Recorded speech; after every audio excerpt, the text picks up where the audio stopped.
Hello fellow makers, welcome to another exciting video, and in this video I am going to take you to an exhibition. At our makerspace we do a lot of products and we have a lot of missions, and we do sell them at shop.kalaka.in, so make sure that you go ahead and check that. Since we use a lot of missions, India Wood is the best place to actually go and check out what has come latest in this industry. India Wood also showcases some of the exotic wood varieties. There are suppliers from even overseas. I was stunned to see almost 50 stalls, but I handpicked very few of them so that it is useful for you. So make sure that you check this video till the end, because I have explained in detail what these companies do, and I also shared their contact details in the description. India Wood 2024 happened in Bangalore and I travelled all the way from Pune till there, so I hope this video makes it all worth it. And if you're new to this channel, please do subscribe to it and follow us on Instagram and like this video so YouTube knows that a lot of people like this. And without further ado, let's go ahead and get started on this video.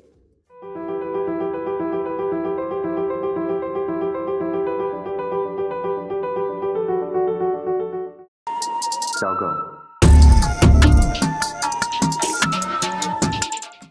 Once I came into the stall, I saw J Industries. They had this huge machine which was able to actually slice through the plywood, make the holes, drill everything so that we can make modular furniture. They even had a huge computer which was actually controlling the entire machine. It was so nice to see that. The machine had an automatic tool changer, and personally at Makerspace we actually have 3-4 machines of J Industries. It's one of my favorite and it was nice to see them. The second one was Nihar, and this one is particularly interesting because they had modified a CNC machine to have vacuum pads at the bottom, and these are the black ones are the vacuum pads, and on the sides you can see actuators which just shoot up so that they can hold the plywood. Personally, I thought that these kind of improvements to a CNC machine is really useful, because clamping is always a problem when it comes to CNC, and I am looking forward to do some kind of an upgradation like this. And here they had a door where you can see the inlay work is really good. On laminate they had engraved and put gold laminate.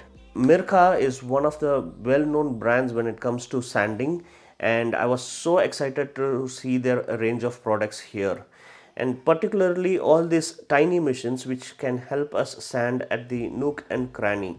And guess what, all of them are actually battery powered, which was even more cool, so that you can take it to all those places which is hard to reach.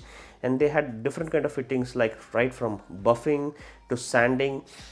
The only problem with Mirka is that they are very expensive, but one day I want to own an entire rack with just Mirka products, because although they are expensive, they are really good. And here in the stall I was able to see some of their products which are like compound, which you can use along with sanding to make the final finish, and it was just lovely. Maharashtra has its own distributor, and New Delhi is what was representing there. And some of these machines even had direct AC connections also, but I just loved the battery powered ones. You can see that a salesperson is actually sanding epoxy plus wood, and it was just lovely to see that. Next is Yash tooling system. There were a lot of people who were selling tooling systems, but this one was particular because they had almost all the varieties there. I'm yet to test the actual strength of these tool bits, but it was just nice to see that everything was available under one roof. And I do have got a catalog from them, but I will be soon buying from them.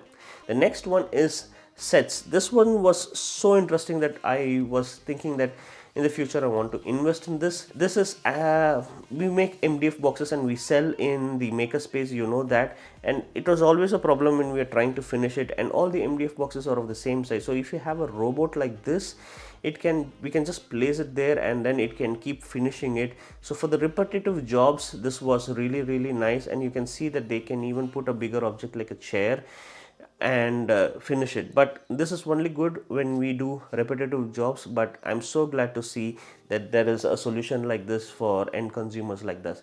And if you are new to this channel, please do subscribe to Kalakar Makerspace and like this video. The next is Pixel Jet. This was absolutely mind-blowing for me.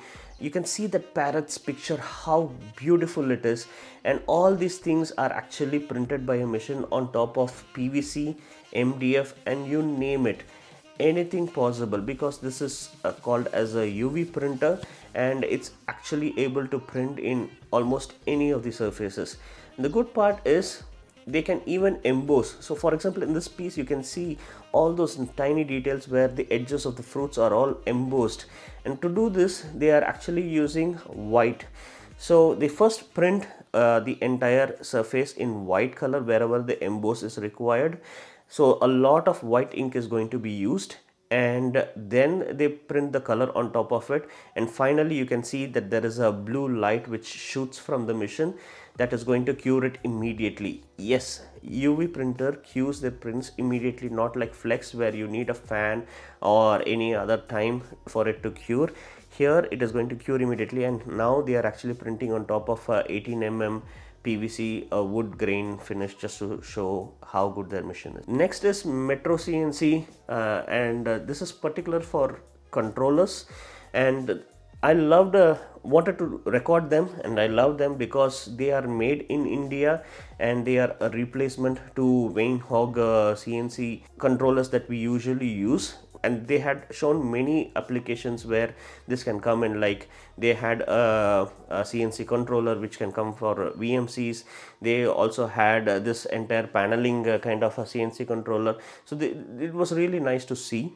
Next is Bhagavati Industries. One day I want to own this as well. Because it's a painting booth, and you can see a curtain of water just taking off all the paints. When you paint, the paint spray falls on the water and just it takes it away. And if you're going to use powder coating and everything, this oven will actually work out good. This was all made in SS Steel, and they are from Tamil Nadu. Next is Fabwood, and just like the name, they are fabulous. They are from Karnataka, and they had all the exotic kinds of wood. In fact, I took this footage specially to record all the woods that are out there, because if you go to a shop, all you get is pine or teak and maybe mahogany somewhere, but they just had so many varieties that I just didn't know, and I wanted to record all of them. They can supply it, or pan India is what they said, and you can see here the list of all the woods and how their wood grains are in everything. I personally like the steam beech, and yellow pine is what we always use. We see them in hotels, but they just had all the varieties. They even had them stacking. So one day I want to do some project with them as well. Just import some wood and take care of it, and see how beautifully the grains turn out when I finish it. This is Felden, and Felden was my personal favorite because in my shop I have a huge problem of sorting where the materials go and stuff like that, and they had solutions for everything. Their tagline itself is space saving solutions, and you can see if you are doing a repetitive job, or you know where those materials are going to go, then they have almost all the solutions there to actually sort them, keep them, and keep your place tidy. And everything was metal, and that's why I liked it even better, because metal don't rust and they can take a lot of weight. It's just not plastic, or just not something that you buy today and then throw it later. I just love their products. This one was a super interesting product called Marmox, and have never seen something like this. This is an alternate to cement sheets that I have built this tiny home with, and you can see that inside it they have some kind of an industrial ash, which is like a foam, but on top they have a fiberglass layer on top of which they have put cement. Yes, that's cement with some kind of rust texture. So if you are actually going to use this on the walls, then you can put tiles on top of it. You don't have to like finish it, you just directly do putty work on top of it, and then you can paint the home. So I loved this, and they had shown a lot of varieties, like you can make grooves and just bend the sheet also. I want to do this sometime. Next is PMP Impex. They were a small company, but they had some interesting products. For example, if I'm gluing two pieces together, I can just use their roller to do that, and it was helpful. They even had edge trimmers. So this was mostly like edge trimming and gluing the laminate on top of the plywood, but the edge trimmer was actually pneumatic, so you connect it to a compressor and that spins the spindle inside, and once you connect the bit, that is going to trim off the edge of the laminate. This is the one, this is the handheld piece that I was seeing. I just liked this. I use a router and it uses electricity, but a compressor always runs at the Kalakar Makerspace shop, and I wanted to employ this there so that this will be much more efficient. Finally, we have ICA Pidilites. They are the pioneers of PU finishes, and you can see all these colors, how beautiful they are, how cool they are. I know that Asian Paints also has a lot of these colors as well. I mean, almost all companies have these kind of colors, but ICA were the pioneers and they have the best finishes, and you can see the wood finishes and wood stains also. They are so beautiful, and if I want to make an artwork like this, I definitely want to use ICA products all the time. I have used them in the past and I want to use them going forward as well. And if you're new to this channel, please do subscribe to our channel Kalakar Makerspace, and do like this video so that it helps in YouTube algorithm.